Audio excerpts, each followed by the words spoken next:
So we've introduced the idea of gravitational potential energy, and we saw that where the potential energy is coming from is that the force of gravity is able to remove kinetic energy from an object while it's going in one direction, and then when it goes in the other direction, the gravitational force will just add that energy back in. And so the place or the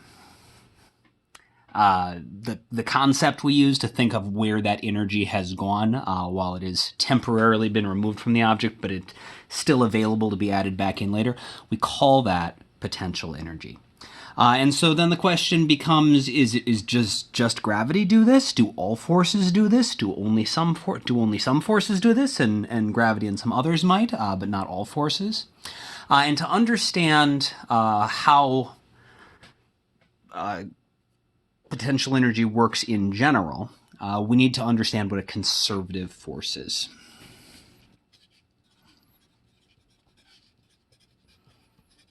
So a conservative force is a force that, by definition, when we reverse the path of an object, it will reverse the amount of work that the force does. So a conservative force is a force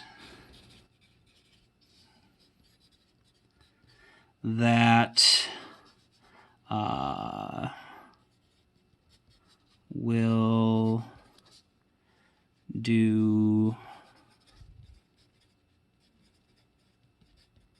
the opposite amount of work on an object if the path of the object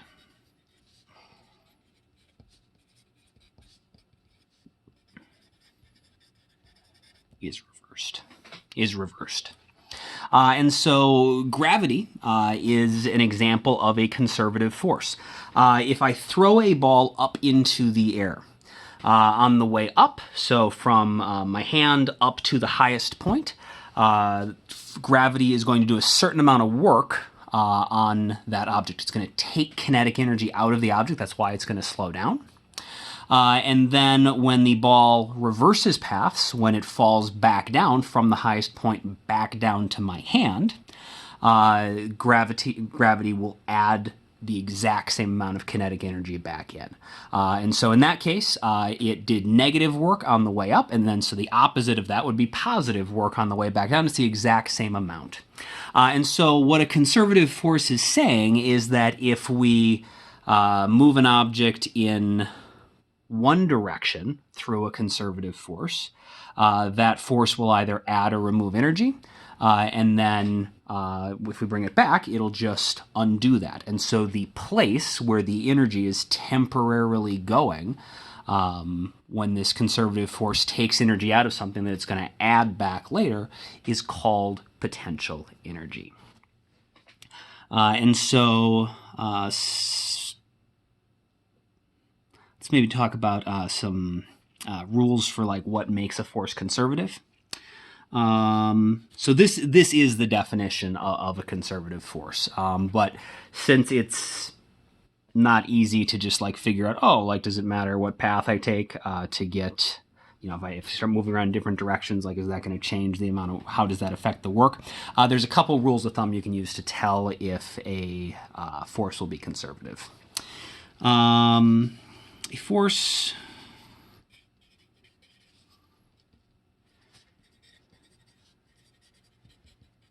is generally going to be conservative if either it is constant, and remember, constant means both the magnitude and the direction, because force is a vector. And an example of a constant force is gravity.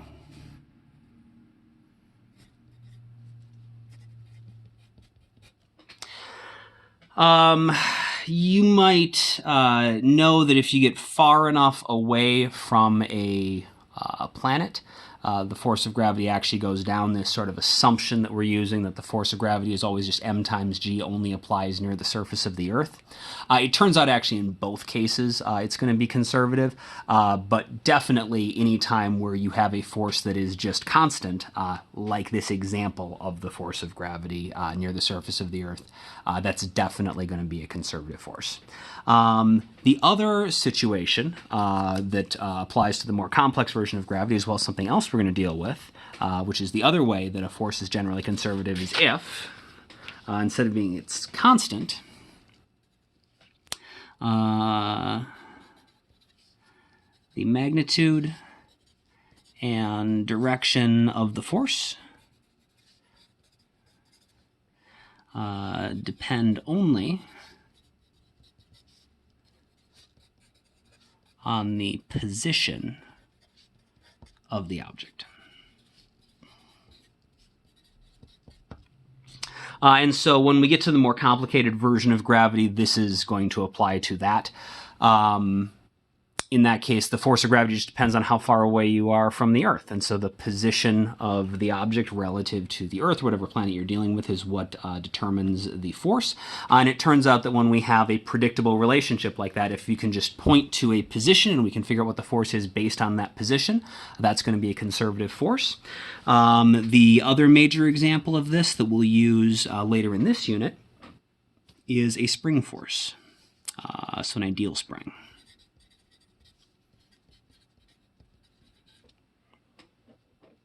So we'll talk about springs later, but it turns out that the amount of force that a spring is pushing or pulling with just depends on where the end of the spring is. And so that's going to fit our definition of a conservative force. And so both of these, gravity and springs, are capable of creating potential energy because that's just what we call this phenomenon of where the energy goes when the conservative force takes that energy away by doing negative work, and it's just going to add it back later when we reverse the process. A force is generally going to, or a force is not conservative if it doesn't follow this definition, if we can't just reverse the path and get the energy back. And so an example of a non-conservative force would be friction. So non-conservative forces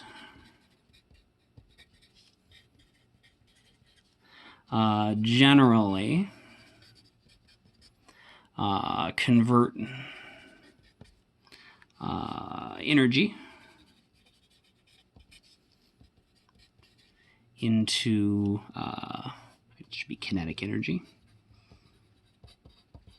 Non-conservative forces generally convert kinetic energy into less useful forms,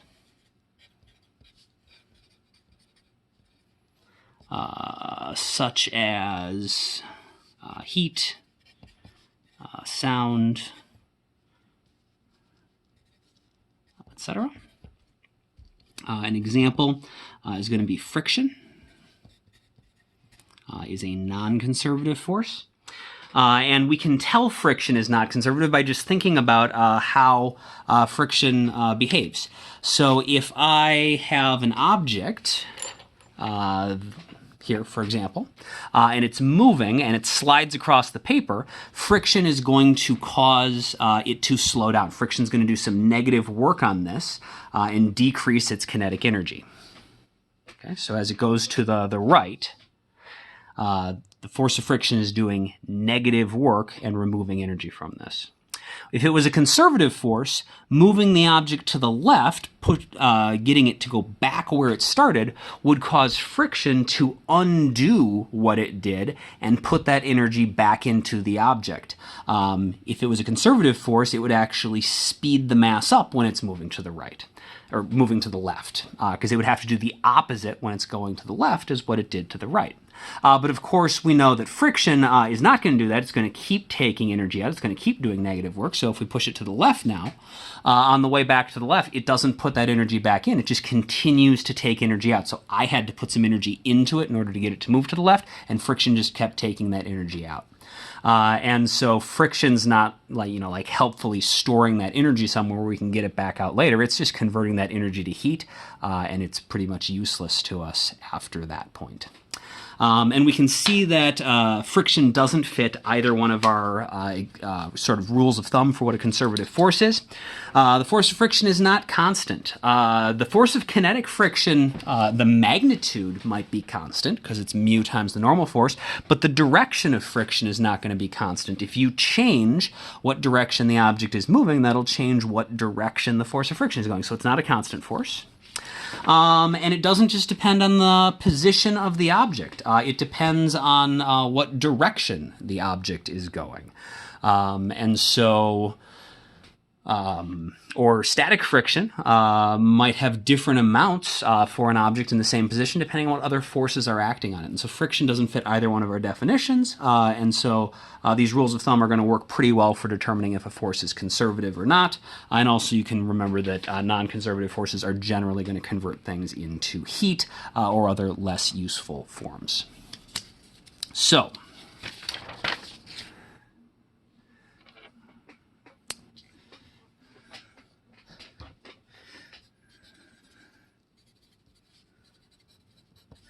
the concept we use to account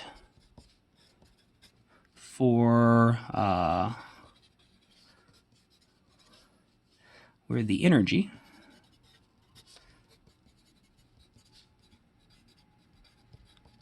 temporarily goes when it is removed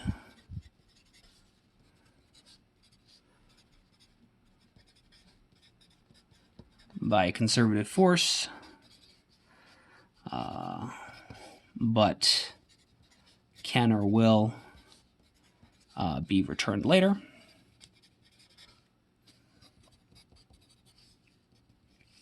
Is potential energy.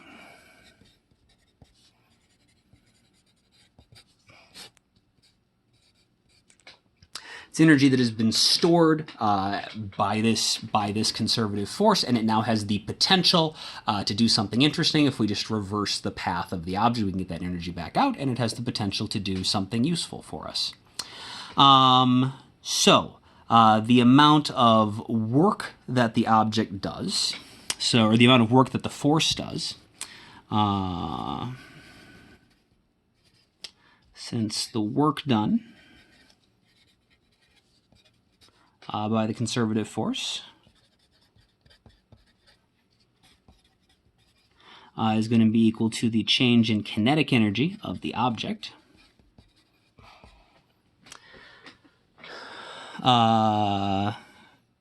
That means that if, say, the kinetic energy decreases, that means that the potential energy has to increase because we've removed some kinetic energy, so we have to add potential energy because it's moving that kinetic energy into potential. Or if the change in kinetic energy is positive, we do positive work. That means that we're adding kinetic energy to our object. That means that we must have lost potential energy because some of our potential energy got added back into the object as kinetic energy. So since work done by conservative force equals the change in kinetic energy of the object, and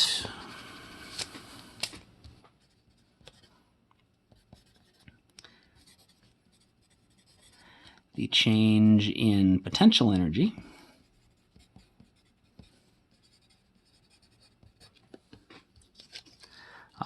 will be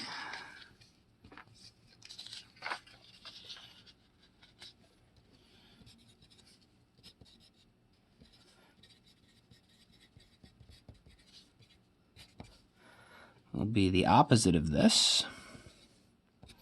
We can conclude that the work done by a conservative force is equal to the opposite of the change in potential energy. because work is equal to the change in, the work is equal to the opposite of the change in potential energy, because work is equal to the change in kinetic energy, and the change in kinetic energy is the opposite of the change in potential. And so the work done by a conservative force must be equal to the opposite of the change in potential energy if